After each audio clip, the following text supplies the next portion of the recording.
Essentiel de l'actualité sur Télé 50. Merci de nous choisir pour vous informer. La journée était très chargée pour Matata Ponyo. Le Premier ministre a eu droit à un grand ballet diplomatique à la primature ce jeudi. Il s'est concerté tour à tour avec les ambassadeurs de la Chine, des Pays-Bas et de la République arabe d'Égypte. Au centre des audiences, l'amélioration du climat des affaires et la promotion des investissements en RDC. Reportage. Pour la Chine, la République démocratique du Congo est un partenaire important et surtout une nation prompte à accueillir des investisseurs. La coopération se passe dans plusieurs domaines. Nous nous sommes engagés à travailler davantage pour que cette coopération soit plus fructueuse. Nous avons aussi parlé des problèmes de l'assainissement du climat des affaires pour attirer beaucoup plus des investisseurs chinois. Le Pays-Bas a confirmé sa volonté, celle d'accompagner la RDC et son gouvernement en matière de la relance économique à travers les investissements.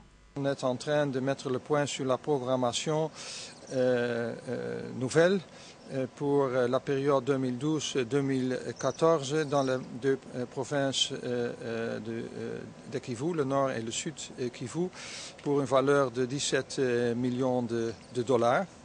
Il s'agit par exemple de l'amélioration des infrastructures, des routes, la promotion de l'agriculture. Quant à la République arabe d'Égypte, il s'agissait de l'amélioration du climat des affaires, étant donné que beaucoup d'Égyptiens sont intéressés par la RDC et l'amélioration des affaires pourra les motiver à y investir. La priorité de l'action de coopération de l'Égypte en RDC, c'est beaucoup dans les domaines qui peuvent favoriser le développement du pays, sur le niveau social, sur le niveau économique. Ces ballets diplomatiques observés à l'hôtel du gouvernement est un signal fort qui démontre la volonté du gouvernement Matata de conforter ses relations avec d'autres nations. Toujours à la primature, il y avait un autre visiteur chez Matata Ponyo ce jeudi. C'est le professeur Toumba Luaba, secrétaire exécutif de la conférence de la région de Grand Lac. Il est allé faire la restitution de ces différentes rencontres avec cette organisation.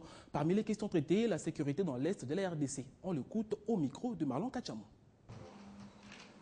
Je lui ai présenté les grands dossiers de la conférence internationale sur la région de Grand Lac. Les grands dossiers en termes de paix, sécurité et stabilité de la région de Grand Lac. Évidemment, à ce niveau, nous avons parlé de la situation à l'est de la République démocratique du Congo. Nous avons parlé du centre régional conjoint de fusion de renseignement qui va faire fonctionner tous nos services de renseignement pour pouvoir combattre les forces négatives, les groupes armés, et tous ces opportunistes, fauteurs de troubles. Nous avons fait l'état de la question en ce qui concerne l'exploitation illégale des ressources naturelles et les mesures qui sont prises au niveau de la région en termes de certification régionale, d'harmonisation des législations, des mécanismes d'alerte rapide et d'audit. Nous avons parlé aussi de la promotion du genre et de la lutte contre les violences sexuelles basées sur le genre. Parce qu'il y a des grandes réunions qui sont prévues pour Kinshasa au mois de juillet, les ministres du genre, les ministres de la justice et les responsables de la justice, en termes de juges et aux magistrats, de toute la région vont se réunir ici à Kinshasa et nous allons lancer une campagne régionale. De même qu'est projetée une réunion des ministres des mines de la région de Grand Lac pour toujours voir comment lutter efficacement contre l'exploitation illégale des ressources naturelles. Le vice-premier ministre et ministre de la Défense nationale, Alexandre Loubal Tamou, a clôturé ce jeudi la deuxième session du séminaire sur la réforme des forces armées de la République démocratique du Congo. La cérémonie s'est déroulée au Centre supérieur militaire de Kinshasa. Bien avant, le chef d'état-major général est revenu sur les notions essentielles de l'officier citoyen, l'essence de l'honneur et l'art des commander. Le vice-premier ministre, ministre de la Défense nationale, Loubo Tambo, a clôturé la deuxième session du séminaire sur la réforme de FARDC organisé à Kinshasa. Près de 120 officiers généraux et supérieurs venus des régions militaires de Kinshasa ont suivi des enseignements axés sur la gestion du personnel, la gestion de la logistique, les renseignements, les opérations, l'éducation civique et patriotique. En plus du général Baouma Mbamba, commandant de la 5e région militaire qui a donné la synthèse des travaux, le général Michel Ekouchou de la 6e région militaire a, au nom des participants, renouvelé la loyauté et l'engagement de tous les officiers à l'endroit du chef de l'État et commandant suprême de nos forces armées. En guise d'exhortation, le chef d'état-major général des forces armées de la République démocratique du Congo a ainsi résumé le comportement de l'officier. Enfin, le vice-premier ministre et ministre de la Défense nationale a insisté sur le respect et le bon usage du bien commun avant de clôturer les travaux du séminaire sur la réforme des FARDC.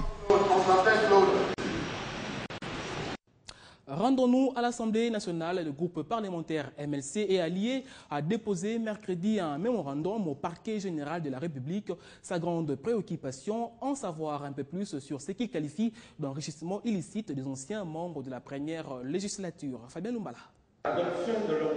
Selon le député MLC Jean-Lucien Boussa, qui a annoncé cette nouvelle à la presse mercredi dans les halls du Palais du Peuple, le MLC et Alliés réclament dans son mémorandum des poursuites judiciaires contre des anciens ministres de tous les gouvernements qui se sont succédés entre 2007 et 2011, des gouvernements qu'il accuse d'enrichissement illicite. Mais quelles sont les chances d'aboutissement de votre démarche et qui est réellement derrière vous? Le problème n'est pas la chance ou la malchance de la démarche. Le problème, c'est la pertinence et l'opportunité de la démarche. En tant que mandataire du peuple, nous agissons en nom et pour son compte et conformément aux lois de la République. Le MLC Allié croit que certains membres de ces gouvernements qui n'ont jamais déclaré leurs biens dans les 30 jours qui ont suivi la fin de leurs fonctions respectives ont violé l'article 99 de la Constitution de la République. Ce jeudi 31 mai, l'humanité célèbre la journée mondiale de lutte contre le tabac. Selon l'Organisation mondiale de la santé, le tabagisme provoque aujourd'hui la mort de près d'un adulte sur 10 dans le monde. Et si la consommation du tabac diminue en Europe et en Amérique, c'est loin d'être le cas en Afrique. Le continent noir est de plus en plus enfumé. Selon l'OMS, si aucune action de prévention n'est menée d'ici 2030, le nombre de fumeurs africains devra doubler. Le tabagisme est, pour rappel, la deuxième cause de décès à l'échelle de la planète. Messieurs, dames, vous êtes donc prévenus. À la police nationale congolaise, les choses ne seront plus comme avant. Voilà la volonté exprimée par le ministre de l'Intérieur, Sécurité et Décentralisation après sa réunion ce jeudi avec le commissaire général de la police et le commandant de grandes unités de la ville de Kinshasa. Il était question d'évaluer l'opération d'assainissement de la ville de Kinshasa. Images et commentaires. Richard Mouyège veut assainir son secteur et mettre de l'ordre dans la sécurité intérieure. Voilà pourquoi il a réuni ce jeudi le commissaire de la police nationale Charles Bisengimana, le commissaire provincial Jean de Dieu Oleko, ainsi que le commandant de grandes unités de la ville de Kinshasa. Au menu de cette rencontre à laquelle a également pris part son adjoint Égide Ngokoso, Richard Mouyège a donné des instructions précises. Les policiers devront travailler dans le respect des consignes données par la hiérarchie. Des sanctions positives seront accordées aux policiers qui auront excellé dans le bon comportement. Par contre, ceux dont le comportement ne sera pas digne se verront être punis conformément à la loi. Autre point abordé, c'est le port du casque qui sera désormais obligatoire pour les conducteurs et passagers des taxis-motos. Et à l'issue de cet entretien, un numéro vert a été mis à la disposition de la population pour appeler la police en cas d'urgence. Il s'agit du 114 et du 081 55 55 944. L'actualité en province, direction Bakongo, les notables du district de Lukaya sont animés d'une grande volonté, celle de voir un de leurs à la tête de la province. Regroupés au sein de la structure Solidarité Lukaya, ils ont exprimé leur souhait au chef de l'État, Joseph Kabila. Ils estiment que leur district est oublié dans la gestion de la province. Suivez. La cérémonie revêt un caractère commémoratif de la mort de cet abbé, Jean Loya, originaire du district de Lukaya, décédé il y a 52 ans, aujourd'hui compté parmi les martyrs de la lutte pour l'indépendance de la RDC, mais en toile de fond, c'était aussi une opportunité des notables de ce district d'exprimer le vœu de leur population, celui de voir un des leurs accéder à la tête de la province du Bas-Congo. Nous, notables et forces vives de la Lukaya, à travers la présente déclaration. Voulons porter à votre connaissance, Excellence, Monsieur le Président de la République, quelques préoccupations et attentes des populations du district de la Lukaya. Le Bas-Congo est composé de 3 districts, dont celui de Lukaya, qui, à en croire ses notables, n'a jamais dirigé l'exécutif provincial depuis maintenant 15 ans. C'est un territoire qui a donné le meilleur score quant à l'élection du président de la République. C'est normal que ici la Lukaya doit présenter des candidats.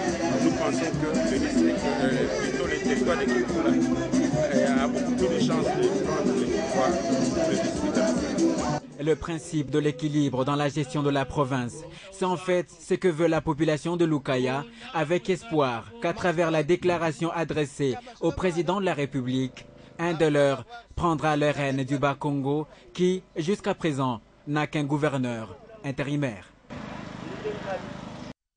Toujours au Bas-Congo, cette fois-ci à Matadi, le chef-lieu, le ministre provincial du budget a lancé la campagne nationale de la vulgarisation de l'adhésion de la République démocratique du Congo dans les zones de libre-échange régional. Jean-Louis Ndoula, notre correspondant sur place, nous fait le point. À tout seigneur, tout honneur, c'est au ministre provincial du budget, David Koukoudimaïe, représentant le gouverneur AI du Bas-Congo, de Onkusu Koudibikawa, qui est revenu le mardi de cette semaine la tâche, mais surtout l'honneur de donner le coup d'envoi au Bas-Congo de la campagne nationale pour l'organisation de l'adhésion de la RDC dans les zones de libre-échange régional. La cérémonie s'est déroulée dans la salle polyvalente Victor de la commune de Matadi, en présence de plusieurs opérateurs économiques qui font leurs affaires au Bas-Congo, des acteurs de la société civile, des étudiants des différents instituts supérieurs et universités de la place, et des responsables de l'administration publique de la ville de Matadi. Ces derniers, très attentifs puisqu'intéressés, ont écouté les explications des experts des ministères des Finances, de l'Industrie et de l'intégration régionale du gouvernement central sur les avantages pour la RDC d'intégrer les zones de libre-échange régional. Ceci pour la simple et bonne raison que ce système facilite, outre les précis des affaires, mais aussi étend les marchés, supprime les droits de douane, tout en créant les emplois. Et pour le Bas-Congo, il pourra permettre la circulation aisée de biens et de services en favorisant les marchés. Enfin, la démarche étant conforme aux différents piliers de la révolution de la modernité prônée par le chef de l'État, Joseph Kabila Kabange, pour le bien-être de la population. Jean-Louis Ndoulambila, Matadi, Télé 50. Et au Nord Kivu, un lot important d'aide humanitaire du gouvernement congolais vient d'être déployé dans les camps de réfugiés qui ont fui le combat. C'est le ministre des Affaires sociales Charles Naouej qui l'a remis à cette population qui est d'ailleurs sur le point de regagner les territoires où la sécurité est déjà rétablie. C'est une descente en urgence pour la rescousse de la population du Nord Kivu, victime des conflits armés dans l'est de la RDC. Le ministre des Affaires sociales et humanitaires dépêché sur place était accompagné du gouverneur de la province du Nord Kivu, Julien Paluku. 25 tonnes de vivres, 8 tonnes de produits pharmaceutiques et autres produits de première nécessité ont été remis à cette population, dont du chef de l'État Joseph Kabila Kabange. Le chef de l'État m'a dépêché ici à Rutshuru, surtout vous apporter un message de réconfort. Il ne vous oublie pas, il ne va jamais vous oublier. Il est toujours là. Il se préoccupe de rétablir les conditions de vie normales pour qu'on vous assiste de manière plus efficace, mais dans vos milieux d'origine. Mais les conditions dans lesquelles vous êtes ici, le message a été répercuté à Kinshasa par le gouverneur. C'est pour ça que le chef de l'État a demandé qu'en toute urgence qu'on vienne pour voir comment nous pouvons vous assister. Je vous demande tout simplement de faire confiance à notre gouvernement. Content du geste, le gouverneur du Nord Kivu a remercié au nom de sa population le chef de l'État Joseph Kabila Kabange, tout en lui demandant la continuité de cette action d'aide aux déplacés de guerre. Ces visages restés longtemps sans sourire, traumatisés par des coups de feu, retrouvent peu à peu l'espoir.